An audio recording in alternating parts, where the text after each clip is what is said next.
तो नमस्कार प्रणाम का हाल बा भाई लोग। ई 2027 के हमनी के पहला चैप्टर के छोड़ के दूसरा का चैप्टर पाइल बा इंसान। दूसरा का चैप्टर बहुत ही आसान बा जो कि चैप्टर के नाम बा बहुपद। ई चैप्टर से 10-15 नंबर के क्वेश्चन फिक्स बा की पूछेला। अभी तो वीडियो के कमेंट बॉक्स में जरूर बताइए कि हमी के जो सिलेबस के डिक्शन करी सन कि ना ओइ पर कोनो वीडियो नहीं की सन। अभी हमी के लाइव अभी हमी के बहुपद पढ़ ले सन। याद रखम ई जो चीज बावे बहुत ही इंटरेस्टिंग चैप्टर बावे। आवा ई चैप्टर के बारे में जानल जा। हमी के बिना बकवास कैले और बिना कोनो टाइम वेस्ट कैले हमी के चैप्टर पर डायरेक्ट पहुंचल जाई। ध्यान पूर्वक देखा, पहले बहुपद के बारे में थोड़ा सा जान ला। अपन इंट्रोडक्शन बतैला की जरूरत नहीं है। हमार नाम पीजी सर है। हमार खुद के एगो है जो चैनल बा पीछे तार टी शर्ट पर दिखता है स्मार्ट ज्ञान चैनल। अगर वीडियो पसंद आई तब तू लास्ट तक ले पहले वीडियो के वॉच कर। बाद में पसंद आई तो जो करे के मन करी वो कर लिया। ध्यान पूर्वक देखा पहले वीडियो के। अगर ये 10-15 मिनट के क्लास देख लेता रह तो हम वादा से साथ कह सकता कि तू जब ये वीडियो के पूरा देख लेबा तो तू एज ए स्टूडेंट ना बल्कि बहुपद चैप्टर के मास्टर हो जाए। ऐसा तरीका से तरह के पढ़ावल जाए। अब देखा आगे का बतावे वाला बा इंसान। आज हमें के 2027 खातिर पढ़ते इंसान, यानी 2027 मतलब समझे तारा ना। जो विद्यार्थी 9 से 10th में जाता लो चैप्टर नंबर 2 बहुपद अब पढ़ल जाए। एक हमी के आज इंट्रोडक्शन का पढ़ल जाए हो इंट्रोडक्शन। एगो लॉजिकल चीज तू हमें बताइए कि पूरा एनसीईआरटी बुक में कहीं भी ऑब्जेक्टिव क्वेश्चन ना आवेला 2-4 गो क्वेश्चन के अलावा। फिर भी तू सोच कि तारा बोर्ड एग्जाम में 6 गो ऑब्जेक्टिव क्वेश्चन कहाँ से आ जाला।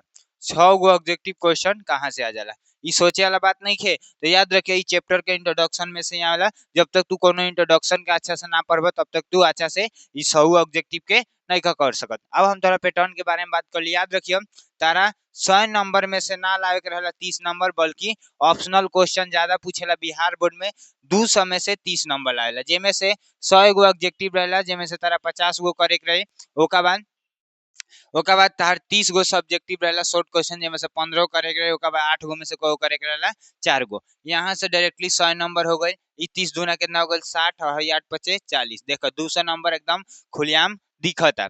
ये आप देखा ध्यान पूर्वक। बहुपद चैप्टर के बात कर लिए तो इनमें से 10 या 8 नंबर के क्वेश्चन जरूर पूछी। 10 या 8 नंबर के क्वेश्चन जरूर पूछेला। वैसे इंट्रोडक्शन जानल बहुत जरूरी बा। पूरा उम्मीद बा अगर ये इंट्रोडक्शन के तू जान लेता रह। देखा ध्यान पूर्वक एक पीडीएफ और नोट्स के बात कर लिए तो लास्ट में तेरा पता चल जाए। अधिक जानकारी खातिर है नंबर पे कॉल भी कर सकता रह। व्हाट्सएप मैसेज करिए, कॉल मत करिए। अब देखा ध्यान पूर्वक ना तो ऐप प्ले स्टोर से जाके ऐपो डाउनलोड कर सकता रह। काची हो स्मार्ट ज्ञान, वही पर एगो कोर्स चलत आवे स्मार्ट ज्ञान पर जाके कोर्स ज्वाइन कर सकता रह। अब देखा आगे ये जो बा पहले हमी के जान लिया जाए कुछ बेसिक नॉलेज के बारे में। बेसिक नॉलेज का बाद ध्यान पूर्वक देखा। याद रखब ये सारा चीज बनावे खातिर और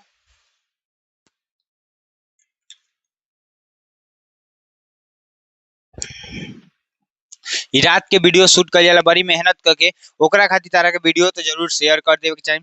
अच्छा कंटेंट और क्वालिटी तारा पास पहुंचावल जाता। ध्यान पूर्वक देखा। अब देखो ध्यान पूर्वक हमी के कहल का चाहते हैं। सबसे पहले बहुपद में जाने के बाद कुछ बेसिक नॉलेज जाने से पहले आवा है 2-4 गो चीज लिखल है बोर्ड पे के बारे में जान लिहल जा। सबसे पहले बा कंस्टेंट यानी होला अचर। का होला हो अचर। याद रखा हम जितना भी चीज पढ़ाम ओकर हिंदी इंग्लिश दोनों बोले। काहे से हमारे आगे जो क्वालिफिकेशन बा वो दोनों बोर्ड के रखले हैं। सीबीएसई बोर्ड से एक के साथ एग्जाम दियल बा और बिहार बोर्ड के भी एग्जाम एक के साथ दियल बा। ई हुनर हमरा पास बा। अपन बारे अपना मुंह से ना करे के चाहिए, फिर भी तू जितना चीज हिंदी में पूछबा वो सारा चीज के इंग्लिश में हम बता सकता है। अब देखा ध्यान पर चर अचर लिखल बा। अचर के हिंदी इंग्लिश में कहल जाला कांस्टेंट। का कहल जाला हो कांस्टेंट। हई लिखल बा चर। एका मतलब तू जाना तारा अभी तक ले क्लास 10 में बारह तो जरूर जानता रहा। ध्यान पर देखा अगर कोई ऐसा बच्चा ऐसा बा कि अभी तक ले कुछ नहीं के पढ़ ले, बस ओकरा 4-5 गो चीज आए के चाहिए कि जोड़ के निशानी है या घटाव के निशानी है या गुणा के निशानी है या और भाग के निशानी है या वैसन बच्चा के मैथ में नंबर लावे के गारंटी है। लिखा जाला 90+ नंबर। आ जो बच्चा ये सब जानता है ओकर बाटा में 100/100 वो गारंटी रहेला। तो ध्यान पर देखा अगर इस शुरू से तो वीडियो देखा था तो बहुत ही इंटरेस्टिंग लगी। छोटा टॉपिक लॉजिकल क्वेश्चन है, एक पर एक से एकाल क्वेश्चन लावल जाई। क्रैश कोर्स के माध्यम से हम तरह गारंटी प्लस रिवीजन सीरीज के बैच जो फ्री में दे। अगर ई बैच के तू खरीदता रह तो ज्यादा पैसा ना, ई पीपीटी बनावे में जो पैसा कॉस्ट लगेला 49 रुपया बा। अभी ओइ पर जा कोर्स बन गया। अब देखा कांस्टेंट कांस्टेंट के हिंदी में कहल जाला अचर और वेरिएबल के हिंदी में कहल जाला चर। ये देखा ध्यान रख, है का मतलब हो गल एक दू का हो गलो सिंपल है में एक दू आई और हेमे कहा जाए एबीसीडी कहा जाए हो एबीसीडी यानी X Y Z X Y Z. अब देखा ध्यान पर कह याद के रखल जाए, ध्यान पर देखा लिखल बा चर एबीसीडी हई लिखल बा चर है, दोनों में बड़ कौन बा तो हई बड़ बा। संख्या सबसे ज्यादा होला कि एबीसीडी सबसे ज्यादा होला, तो याद रख लो छोटा के 12 के संगे 12 और छोटा के संगे छोटा। कहे के मतलब ई बा प्यार साथियों कि अचर अचर बड़ शब्द लिखल बा तो 1 2 3 4 तो बहुते ज्यादा होला, तो एकरा साथे ई हो जाई चर। चर जो बा उ छोट होला यानी एबीसीडी तो फिक्स बा के 1 से चालू है 26 पे जाए खत्म है, तो चर छोट लिखल बा तो एबीसीडी जे में चर। दूगो चीज समझ गेलो चर और अचर। अब जाना बीजीय व्यंजक यानी अलजेब्रिक एक्सप्रेशन के कहल जाला, तो ध्यान पर देखा इहे दोनों के एक साथे लिखल जाए यही के कहल जाला अलजेब्रिक एक्सप्रेशन। हई जो चीज लिखल है एगो अलजेब्रिक एक्सप्रेशन लिखल बा यानी बीजीय व्यंजक लिखल बा। जैसे यहाँ पे लिख देनी हम 2 प्लस के 6 एगो बीजीय व्यंजक नहीं के लिखल गए, लेकिन एगो y लिख देन तो एगो बीजीय व्यंजक लिखल बा। तो बतावा बीजीय व्यंजक समझ में आइल कि ना आइल? आइल ना? एकदम कंफर्म बाकी आई। वीडियो को तू डायरेक्ट पर कर लेबो तो और मजा आ जाए, जल्दी खत्म हो जाए और टाइम के भी बचत हो जाए। ध्यान पर देखा हमी के टाइम बचावे खातिर इहे लेक्चर अगर तू अदर टीचर से देखबा तो हम फिक्स कहते नु व्यू बढ़ाए खातिर पैसा कमाए खातिर वो वीडियो के कम से कम 1 घंटा 30 मिनट के 1 घंटा के बना दे वाला। लेकिन ये सारा चीज अब हम शुरू में इंट्रोडक्शन तरह देने पहल का वीडियो ओ से थोड़ा 5 मिनट वेस्ट भइला, लेकिन वो 5 मिनट के तू भगा दिया। अब देखल जाए चैप्टर पर हमारे साथे जुड़िया तो जरूर हमरा व्हाट्सएप नंबर मैसेज कर दिया, हमें ग्रुप में ऐड कर दिया जाए तो पीडीएफ पे कोनो चिंता ना रही, देख सकता रहे कितना अच्छा से बनावला। अब क्वेश्चन यहाँ से क्वेश्चन ना इंट्रोडक्शन स्टार्ट कर लिया बहुपद के कहल जाला। तो ध्यान पर देखो अभी जो पीछे पढ़ने यूज मालूम रख चाहिए। अब देखल जाए बहुपद के कहल जाला, बहुपद के कहल जाला ऐसा बीजीय व्यंजक जिसका चर का घात धनात्मक हो उसे हम लोग बहुपद कहते हैं। चर का घात का हो धनात्मक जैसा। अब एमे एक हो चीज के बारे में जाना, ध्यान पर देखो एक हो चीज के बारे में कहते जाना ले हाँ सब कोई समझी। कलर के कॉम्बिनेशन बना ली ताकि तारा देखे में कोनो प्रकार के दिक्कत ना होई।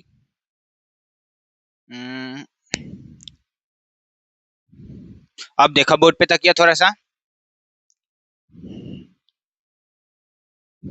अब देखा ऐसा बीजीय व्यंजक अब ये पढ़ाई का हो जाए हो तो 2x प्लस के इहो लिख सकता रहा ना 2x प्लस के वाई के बीजीय व्यंजक कहल जाता जिसका चर का घात यानी है के कहल जाए चर का कहल जाए हो चर के घात धनात्मक होके चाहिए। तो धनात्मक और ऋणात्मक माल में होला, धनात्मक यानी प्लस ऋणात्मक यानी माइनस। अब देखो धनात्मक में यानी 1 2 3 हो 1 2। अब यहाँ पे कई बच्चा पढ़ेला लो पूर्ण संख्या में हो कई में हो पूर्ण संख्या में इहो सारा चीज के का कहल जाला हो तो बहुपद कहल जाला। तो बहुपद के डिफिनीशन पता चल गई, बताइए का पता चलला हो कि ऐसन बीजीय व्यंजक जिसका चर का घात धनात्मक में हो उसे हम लोग का कहते हैं तो बहुपद कहते हैं। कहे समझे में कोनो प्रकार के दिक्कत? बहुपद बहुपद समझे में कोई के कोनो प्रकार के दिक्कत? अब बहुपद तो पता चल गया के कहल जाला। अब जाना बहुपद के ना कहल जाला। तो याद रखो जब भी चर अंडर रूट में रही, चर के में रही हो अंडर रूट में, जब भी चर के में रही अंडर रूट में,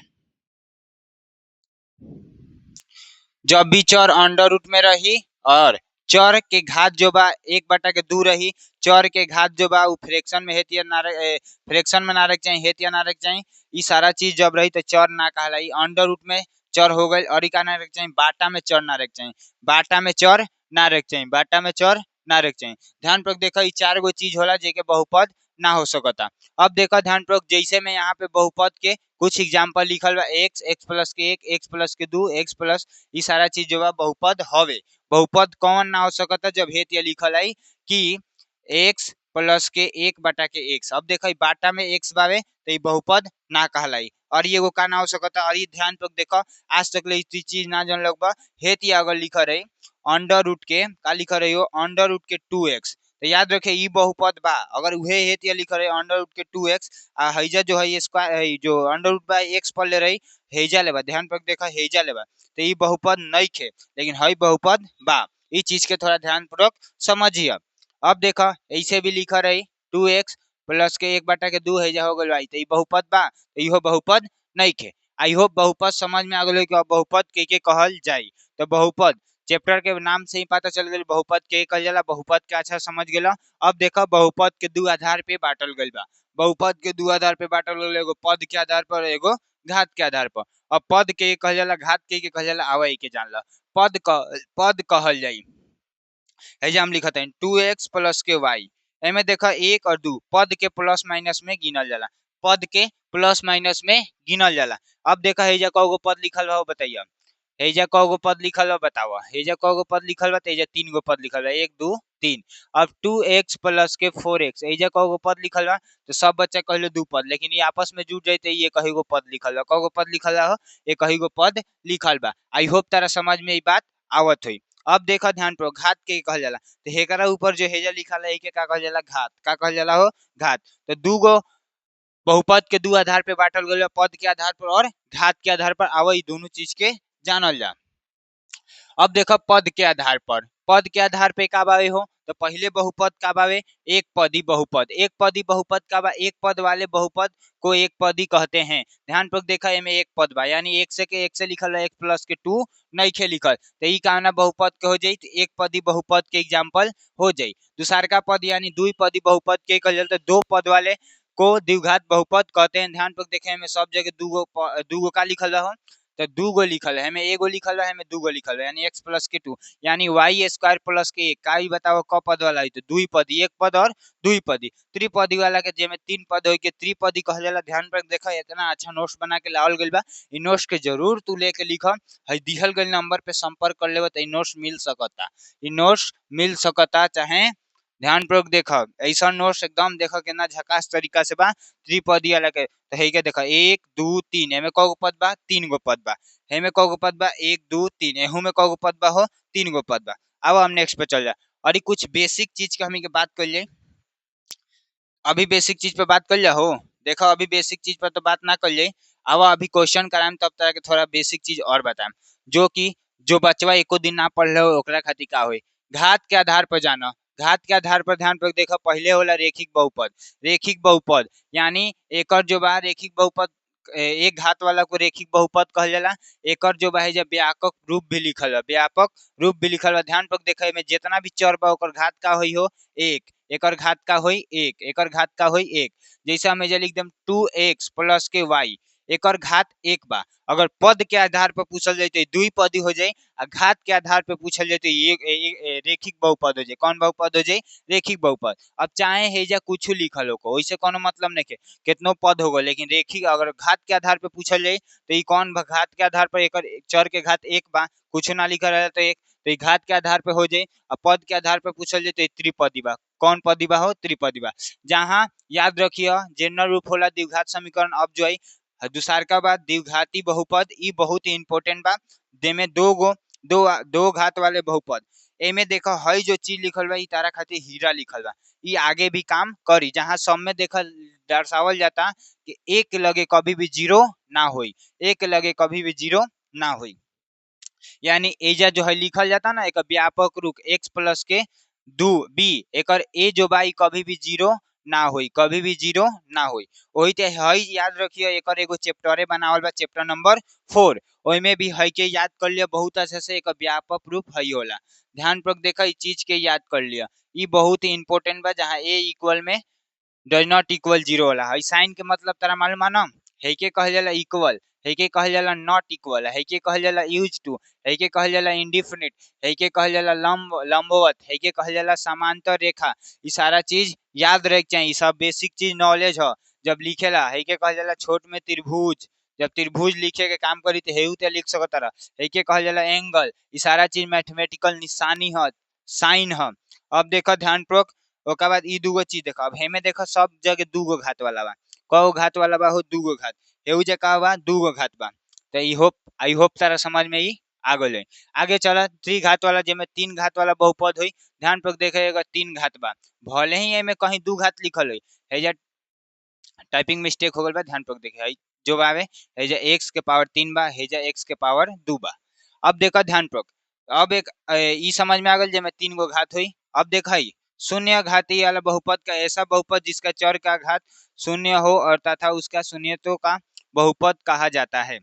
जैसे एकर देखा ध्यान पूर्वक, एमे कोनो भी एकर घात चर नहीं के, एकर घात ई उतना इंपॉर्टेंट नहीं के, और सारा चीज जितना पढ़ लो सारा चीज इंपॉर्टेंट रहला। अब देखा आगे हई जो चीज बा मोस्ट इम्पोर्टेंट चीज अगर फार्मूला पे क्वेश्चन ना बल्कि इहे चैप्टर इहे चीज पढ़े खातिर ही चैप्टर के ही बनावल गइल बा। इहे चीज पढ़े ही खातिर चैप्टर के बनावल गइल बा। अब देखल जाओ का कहता। जब द्विघात द्विघात बहुपद के हई कनिया ना इम्पोर्टेंट बा, इहे हीरा बा, एकरे बारे में तो पढ़े के बा। अल्फा और बीटा ई का होला ध्यान पर देखा। ओकरा खातिर हम तरह के थोड़ा सा एगो चीज बता दी कि ये शून्यकों का योग ई का होला। सबसे पहले जाना है में पढ़े का बा। अब देखा ध्यान पर ई हो गल एक्स स्क्वायर प्लस के 5x प्लस के 6 ऐसन के क्वेश्चन के तहत दर्शन करावल जाए में। ध्यान पर देखा ई क्वेश्चन के करे के का बा। सिंपल बचपन में तू पढ़ले होगा, बचपन में पढ़ले होगा कि x प्लस के सॉरी पूरा बचपन में स्टार्ट कर। अभी हम तरह कहें न जब तू पढ़े बा तो एक मास्टर बन जेबा। तो ध्यान पर देखा पूरा बचपन में आ जा। बचपन में सीख ले होगा डाबा प्लस के 5 इक्वल में 10। अब बच्चा वाला के सिखावल जाला कि डाबुआ में का भरल जाई तो होने 10 हो जाई। तो कोनो भी बच्चा अपना घर के छोटो चाचा के लड़का मामा के लड़का केहू से पूछ बतैया का भर दियो वो 5। इहे चीजवा के बड़ होकला पर जब थोड़ा सा आगे बढ़बा 3 4 में जब तो हेते सिखावल जाए x प्लस के 5 इक्वल में 10। मैथ से तरह के दिमाग के विकसित कल जाला। याद रखियो ई कहने चल गई मैथ्स पढ़ला से दिमाग विकसित होला। ई चीज बा देखा बचपन में हेतिया तरह के सिखावल जाता, बड़ होकला पर हेतिया सिखावल जाए, ओकरो से बड़ होकबा हेतिया सिखावल जाए। अब देखो एगो और चीज याद रखा, x के पावर जितना हेतिया लिख रहे ना 2 तो एकर x के 2 गो वैल्यू निकली। x के पावर 3 लिख रहे ओकरो अभी आगे आई नोट्स में कोनो घबराए वाला बात नहीं है अभी है जाना। तो यहाँ पे x के वैल्यू खोजल तो हई हो गल 10 माइनस के 5 यानी x के वैल्यू कितना गल 5। अब देखो ई कहे लगा है जब x प्लस के 5 लिखल बा इक्वल में 10 लिखल बा ना, हई 5 के हेजा रखबा ना तो दोनों बगल इक्वल हो जाए। दोनों बगल का हो जाए इक्वल। आज से जान ला x के वैल्यू काहे खातिर सीखल जाला, दोनों बगल के इक्वल करे खातिर यानी दाएं left hand side equal RHS यानी राइट हैंड साइड। अब देखा ध्यान पर ई चीज के इक्वल खातिर हई पूरा बचपन के चीज याद दिला देन तरह के आओ अब अपन चीज जानल जा। एमे का जाने के बाद ध्यान पर समझिए बात के। एके एमे ऐसा चीज करे बा एमे x के पावर 2 बानो। सबसे पहले बताओ ई कौन बहुपद बा, तो याद रखो ई द्विघात बहुपद बा। कौन बहुपद बा हो, द्विघात बहुपद बा। काहे से एकर घात का बावे 2। आ पद के बेसिस पे पूछल जाए यानी पद के आधार पे पूछल जाए तो त्रिपदी वाला बा यानी 1 2 3 पद बा। ई क्वेश्चन के सॉल्व करे बा हमी के का करे बा तो एकर x के 2 गो वैल्यू आई का आई हो 2 गो वैल्यू आई सॉरी 0 ना आई दोसर कुछ लेकिन x के कुछ ना कुछ वैल्यू आई और 2 गो वैल्यू आई। क गो वैल्यू आई 2 गो वैल्यू आई। ई निकालल कैसे जाएगा ध्यान पर देखा। क्लास 8 में पढ़ले होगा मिडिल टर्म के स्प्लिट कइल यानी बीच वाला टर्म के तुरल गइल। सबसे पहला चीज याद रखियो कि हेजा कुछ नहीं के लिखल एक व्यापक रूप हेजा लिख देता नहीं ax स्क्वायर प्लस में bx प्लस के c। अब हमरा के बता सकत रहे में a हेजा का बा हो 1 हेजा कुछ नहीं के तो का बा 1 हेजा 5 हो गल यानी b हेजा c हो गल। वो चीज के बाद में देखल जाए अभी है के जाना एक का जाने के बाद तो हे दोनों में पहले गुणा कर जाए का कर जाए हो गुणा। तो 1 में 6 से गुणा कैला पर का जाए 6, 1 में 6 से गुणा कैला पर का जाए 6। जब 1 में 6 से गुणा करबा 2 से ऐसे अभाज्य गुणन खड़ा। अब अभाज्य संख्या का होला तरह पता बा ना, अभाज्य संख्या पता होके चाहिए नहीं के पता तो पहिलका चैप्टर के इंट्रोडक्शन वीडियो जरूर देखा। अभाज्य संख्या ओके कहल जाला, अभाज्य संख्या अपना आप में राजा होला, वो 1 से कटेला और खुद से कटेला और कोनो संख्या होका के ना काट सकता। ध्यान पर देखो 2 से काटल जाए 3 हो जाए, फिर 3 से काटल जाए तो 1 हो जाए। एक और अभाज्य संख्या से हम कटपुट कर देनी। अगला रूल का होला बाबू तारा पता हो कि चाहिए कि हमी के गुणा क के ध्यान पर देखा एक हेजा निकालते हैं हमी के का करे के रहेला गुणा क के प्लस के 6 लावे के बा और ई जोड़ के घटा के चाहे हमी के माइनस के प्लस के 5 लावे के बा। अब एमे हई काहे खातिर करना है इंपोर्टेंट बा इहे चीज में से निकालल जाए कि कहाँ का कल जाए यानी है जो 2 गो संख्या लिखे के बा और ई दोनों संख्या सेम होको हई दोनों संख्या सेम होको गुणा कैला पर 6 आ जाओ और जोड़ला पर 5 आ जाओ। तारा ई संख्या पता चल गई है तो जरूर बताइए कमेंट में। ध्यान तक देखा है दिखता 2 में हम 3 से गुणा करम तो कितना हो जाए 6 और 2 प्लस 3 के जोड़ देम तो कितना हो जाए 5। हई सारा चीज बता देनी है तो तारा दिमाग में एग्जैक्ट तरीका से जाके बैठ गई। लेकिन अगर हम ये चीज तारा के ना बतैती डायरेक्ट अपने मन से भग भग लिख देती 2 5 तो तारा समझ में आई। वही से तारा के पहले ही वीडियो के स्टार्टिंग में कहिया कि वीडियो के पूरा देखबा तो आज से तू मतलब स्टूडेंट ना बल्कि मास्टर हो जाएगा। अब देखो ध्यान पूर्वक एक ही लिखल है हई के यही लिख दिया है के तुरे के बाद है के दू टर्म में तुर के है जो है के पहले लिखो चाहे है के पहले लिखो, ऐसा कोनो मतलब नहीं के, बस साइन याद रखे, हयो प्लस में बा हयो प्लस में बा। तो है हम लिखत तनी 2x प्लस प्लस के 3x प्लस इक्वल में का लिखियो 6 के 6। यहाँ से कॉमन ढूंढल जाला। अब का ढूंढल जाला? कॉमन। कॉमन ढूंढे खातिर ध्यान पूर्वक देखा, एगो चीज तरह हम सिखावत तनी। उ चीज का बा ध्यान पूर्वक देखा। जैसे जे x गुणा के x तो ई का हो जाला x स्क्वायर। तो अब हई चीज या हे ते लिखल बा, तो हे के पूरा तूर के लिखिया, तूर के देखा दूसरा कलर से लिखत है ताकि तारा और अच्छा से समझ में है। जा तूर के देखा x गुणा में x, अब हई प्लस हो गल तो प्लस, आ हई दू बा तो दू, आ गुणा में x बा तो x। यहाँ से यहाँ एगो हो गल। अब देखा यहाँ से यहाँ, यहाँ से यहाँ दूसरा आपका कॉमन एकरो लिखा, तो हेजा प्लस बा तो प्लस 3 गुणे के लिखिया x, आई 6 का में हेजा तुल्य बान का हो गल 2 गुणा के 3। आई होप है तुर्निया तो हम तारा समझ में आ गल होई। अब यहाँ से यहाँ कॉमन ढूंढल जाए। कॉमन के मतलब हो गल हिंदी में उभनिष्ठ। हिंदी में का हो गल? उभनिष्ठ। यानी कोनो दूगो चीज ऐसन जौन दोनों चीज में एगो चीज का होको सेम होको, दोनों चीज में का होको एगो सेम होको। जैसे मान के चलम, अब यहाँ से कॉमन ढूंढा तो ध्यान पूर्वक देखा, हे में और हे में कॉमन ढूंढे के बा। कई गो बच्चा वालों हे में कॉमन ढूंढे लालो, तो वहाँ पे घबराइया मत, बल्कि हेजा से हेजा और हेजा से हेजा कॉमन ढूंढे के बा। अब देखा बोर्ड पे, तो यहाँ पर एगो एक्स बा और यहाँ पे एगो एक्स बा, यानी ई एगो एक्स और हई एगो एक्स, जो कॉमन आयल है के बहरे लिख दिया। बचत का बा एगो हेजा के एक्स बचत, ब्रेकेट डालिया एगो एक्स लिखियो, हेमे का बचल बा प्लस के 2, हेजा प्लस बा तो प्लस के का हो गइल 2, यानी हेकर काम हम के खत्म कर देंसन। हेजा से कॉमन ढूंढे, हेजा 3 बा, हेउजा का बा हो 3, हेजा 3 बा हेउजा 3 बा, प्लस बा तो प्लस धरिया, 3 बा तो 3 डालिया। अब हेजा से का बचल देखा, हेमे एक्स बा लेकिन हेमे एक्स बा ना, अब हेमे 2 बा हेमे 2 बा ना, तो हेमे से अब का बचल, हेतना दूर में अब का बचल तो x, और हेतना दूर में का बचल 3, तो 3 हेजा कॉमन लिखा गल बा, हेजा बचल अब प्लस के 2। अब देखा एकर एगो रूल बा कि जब तू सही क्वेश्चन बनाइबा तो दोनों डाबा में आंसर का आई सेम आई, दोनों डाबा में आंसर का आई सेम। अब कुछ मत करियो, हे चीज के एक बार हेजा लिख दिया x प्लस के 3 ब्रैकेट में, और एक बार हे के लिख दिया, है दोनों के एक जगह लिख दिया, दो जगह लिखल बा एक जगह लिख दिया, x प्लस के 2 हो गए। अब एकर अल्फा प्लस बीटा यानी शून्यकों के संबंध दर्शाए बा, तो एके जीरो के इक्वल कर लिए, का कर लिए जीरो के इक्वल, तो हेजा लिखिए x प्लस के 3 इक्वल में 0, फिर लिखिए x प्लस के 2 इक्वल में 0। अब यहाँ पे x के वैल्यू है के बताइए, बचपन में सिखाल जाला। अब ये चीज पूछबा कि हेजा कहाँ से का आगल, तो ई तहार तो बुड़बक बा। x लिखियो इक्वल में हेजा है प्लस के बा, हेने आई तो कहा जे माइनस के 3, यानी एगो x के वैल्यू का आगल हमें के माइनस के 3। अब एगो हेजा लिखियो x प्लस के, सॉरी प्लस मत डालिए कहां से, डायरेक्ट हम के कर देंगे। हेजा लिखियो x इक्वल में हेने प्लस के हेने हो गल माइनस के। ई सारा चीज देखा, अभी फर्स्ट टाइम हवे, शुरुआती दौर में पढ़ता रह, थोड़ा ज्यादा टाइम लेला। अगर पूरा हमरा साथे बनल रहन तो क्वेश्चन देखते हम तू बता देबा कि एकर अल्फा के मान का होई और बीटा के मान का होई, देखते तू बता देबा माइनस के 3 होई एगो माइनस के 2 होई। ऐसा ऐसा ट्रिक आगे ले आवल जेतो। तो ट्रिक के जाने खातिर इंस्टाग्राम पेज के फॉलो कर लियो, इहे नाम से चैनल है स्मार्ट ज्ञान, जाके सर्च करबा तो पा जाए। डेली एक गो रील के माध्यम से क्वेश्चन बतावल जाला जौन बोर्ड एग्जाम में जाके डायरेक्टली रह लेला। अब देखा ध्यान पूर्वक, यहाँ पे हम ये बताए कि x के 2 गो वैल्यू है, तो x के 2 गो वैल्यू एगो कागल माइनस के 3 एगो माइनस के 2, ये x के जो वैल्यू आइल बा हेमे पुट करबा तो दोनों बगल का हो जाए इक्वल, हे बगल का हो जाए इक्वल। अब कहीं तरह के हम पुट करके दिखाओ तानी, ध्यान पूर्वक देखिए पुट करके देखा, पुट कर लिया, कहाँ पुट कर लिया तो यहीं पे पुट कर देता नहीं।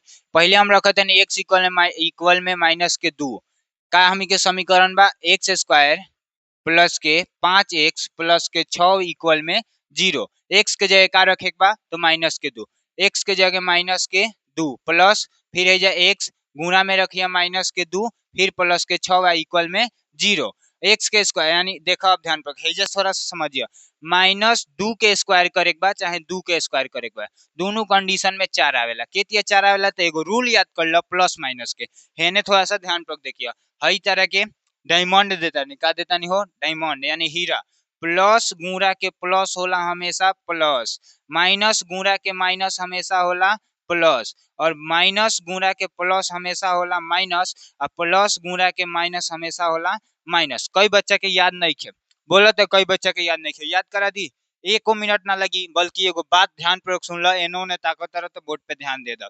का एकर याद करे के रूल होला कि जब दोनों बगल सेम रही, दोनों बगल सेम रही तो आंसर के में आई प्लस में, दोनों बगल सेम रही तो आंसर के में आई प्लस में। तारा ई चारू नहीं के याद करे के, मात्र है दू गो याद करे के बा कि दोनों बगल सेम रही तो आंसर के में आई प्लस में, बाकी दुनिया के कुछ आई तो का हो जाए आंसर माइनस, बाकी दुनिया के कुछ आई तो आंसर का हो जाए माइनस। अब देखो ध्यान पूर्वक हेजा के आई तो माइनस के दू गुना माइनस के दू तो माइनस माइनस दोनों बगल सेम बा गुना में तो प्लस हो जाए यानी 4। हयो देखो प्लस के दू बा गुना में प्लस के दू बा तो दोनों बगल सेम बा तो आंसर के में आई प्लस में। आई होप तारा समझ में आ गई होई कि अब माइनस प्लस गुना में तू कैसन को दे दा हम बना के दिखा दे, दोनों बगल सेम रही तो आंसर के में आई प्लस में। दू गो चीज दोनों बगल सेम रही तो आंसर का हो जाए प्लस। समझ में आवत हुई तो जरूर बताइए हम। अब देखो ध्यान पूर्वक हेजा देखो माइनस दू के स्क्वायर हेजा कहनिया तो हेजा का हो जाए 4, प्लस बा तो प्लस हेजा देखो प्लस के 5 लिखल बा गुना में माइनस के दू। अभी बताइए ना दोनों बगल सेम ना रही तो माइनस के आंसर है तो ये दोनों में गुना कर देबो तो 10। अब हेजा हम डायरेक्ट 10 लिखम तो ई मत सोचिए कहां से 10 आ गइला, तो हेजा हो गल 4 आ माइनस के 10 है प्लस के 6 आ इक्वल में 0। अब देखो ध्यान पूर्वक तारा तो समझ में आ गए है दोनों के जोड़ल जाते ही हो जाए 10 हेजा माइनस के 10 इक्वल में 0 है ना आगल 0 है ना आगल 0। अब तू कमेंट में और फोटो खींच के जरूर स्टोरी मेंशन करियो -3 रख के दोनों बगल 0 आवत है कि ना। एजा कुछ ना जरूरी नहीं है कि माइनस के 2 रखब तब एजा माइनस के कोनो संख्या रखब, माइनस के 99 रख द, माइनस के 94 रख द, माइनस के 3 रख द, माइनस के 6 रख द, दोनों बगल 0 ही आई, दोनों बगल 0 ही आई। एक कहल जाला कांसेप्ट के पावर। अब देखो या ध्यान पूर्वक हमी के ई सारा चीज नहीं के करे के, अब हमी के करे के बाद ध्यान पूर्वक देखा हेजा इतने दूर में हम तरह के करके दिखावतानी। ये पूरा चीज के अच्छा से समझिए। देखा मैथ ऐसा चीज होला, अब तू शुरू से वीडियो ना देखब बीच में आके देखब और ये कोनो बच्चा से पूछब कि सर का पढ़ाई तो कोनो बच्चा बता पाई, लेकिन तू शुरू से देख तारा वीडियो जब हम हर चीज बोर्ड पे लिखनी हर चीज बोर्ड पे लिखनी तो तू बता सको तारा कि कहाँ का भैला कहाँ कहाँ नहीं के भइल, हई 2 आइल कहाँ से आइल, हई 0 कहाँ से आइल, हई माइनस के 2 कहाँ से आइल। तो वही से कहला मैथ के पूरा ध्यान से पढ़ल जाला। अब 2 गो संबंध तारा याद रखे के बा कि अल्फा प्लस के बीटा होला माइनस के बी अपन के ए, और अल्फा गुणे के बीटा होला माइनस के सॉरी सी अपन के ए, सी अपन के ए जो कि हेजा लिखल बा। ध्यान पूर्वक देखा कहाँ लिखल बा, ये होला संबंध सत्यापित कर का एजा करके बता दी नोट्स में लिख लिया। अल्फा प्लस के डायरेक्ट हेते लिखल बा, अल्फा प्लस के बीटा का होला हो माइनस के बी अपन के ए। तारा बुक में देले हो चर वाला पद, तो इसे कोनो घबराए के आवश्यकता नहीं होगा, नीचे डायरेक्टली यही लिखल है। हई का लिखल बा तो सी अपन के ए, हई का लिखल बा सी अपन के ए। देखा बोलत बोलत बाबू प्यास लगला, ई थोड़ा मेहनत के तू ही आगे बढ़ावा।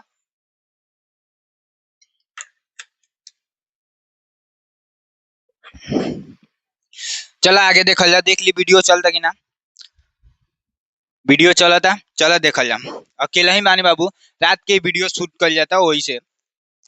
अब देखा ध्यान पूर्वक हम वही पूरा चीज लिख देता, का लिखा रहा हो एक्स स्क्वायर प्लस के 5x प्लस के 6। एमे देखा ए के मान का हो जाई तो 1, बी के मान का हो जाई हो तो 5, सी के मान का हो जाई हो तो 6, और अल्फा के मान कितना ही रहा हो माइनस के 2 चाहे 3 मान ला, और बीटा के मान का ही रहा माइनस के 3। अब वही पर चल जा हेजा हम लिखनी है तो होने पर जा छोड़ है के ए ऊपर कहब तो हम सोल्यूशन कर देंगे दोसर क्वेश्चन से। अब हेजा जान लिया जा अल्फा प्लस के बीटा का होला, तो अल्फा प्लस के बीटा तो ध्यान पूर्वक देखा एजा हमी के हे पर आइल बा ना, तो हे के कहल जे अल्फा प्लस माइनस के 3 का अल्फा मान ला के बीटा मान ला। थोड़ा सा यहाँ पे वैल्यू के हम लिख देते हैं ताकि तारा रखे में दिक्कत नहीं। अल्फा के वैल्यू का आइल बा माइनस के 3, बीटा के वैल्यू का आइल बा माइनस के 2, ए के वैल्यू का बा हो 1, बी के वैल्यू का बा हो 5, सी के वैल्यू का बा हो 6। यहाँ पे लिख ले बा कोनो प्रकार के दिक्कत। अल्फा अल्फा के मान का बा माइनस के 3 प्लस बीटा के मान का बा हो माइनस के 2 ब्रैकेट इक्वल में माइनस है फार्मूला के बाद बी के मान कितना बा 5, बाटा में 1 के वैल्यू बा 1, एजा 1 लिख दिया जाए। अब देखो माइनस के 3 है प्लस माइनस करबा तो अब ये बताइए कि दोनों बगल साइन अलग अलग बा तो हेजा माइनस हो जाए।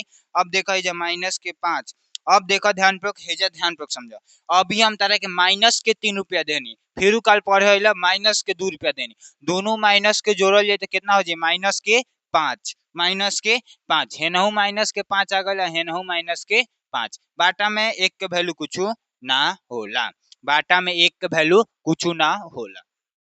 का गुणा वाला पर सही होता तो ध्यान पूर्वक देखा हेजा माइनस के 3 गुना में माइनस के 2, इक्वल में सी के वैल्यू का बा 6 बाटा में 1 के वैल्यू एजा रहल। अब देखो अभी बताइनिया ना हई कांसेप्ट बा दुनिया में याद कर लो हई तरह के हम हीरा बताइनिया का बताइनिया हीरा हेजा हो गई माइनस माइनस का हो जाई हो माइनस माइनस प्लस के 6 हेनहु आ गइल 6 देखो तो ध्यान रख दोनों बगल 6 आ गइल ई तारा पूरा बोर्ड पर चीज के हई सारा चीज याद रही तो एग्जाम में 5 नंबर तारा से केहू ना रोकी एग्जाम में 5 नंबर केहू ना रोकी हमार वादा बा ये चीज के पढ़ लेला था। अब देखो बोर्ड पे ताके से पहले एगो और चीज बता दी कहाँ गए रहनी असन है के डिलीट कर दो शून्य को हेजा आजा देखो एगो चीज हो गल है के ऊपर कर देता नहीं ऊपर जाई कि ना चल जा नहीं खे जा छोड़ा है के देखम हई समझ में आइल ना तो अल्फा प्लस बीटा के ई आराम से भर सकता रहो कोनो प्रकार के दिक्कत नहीं खे एहू पर भर के बता दिहल जा का कि अल्फा प्लस के बीटा हई एगो रूप याद रखियो।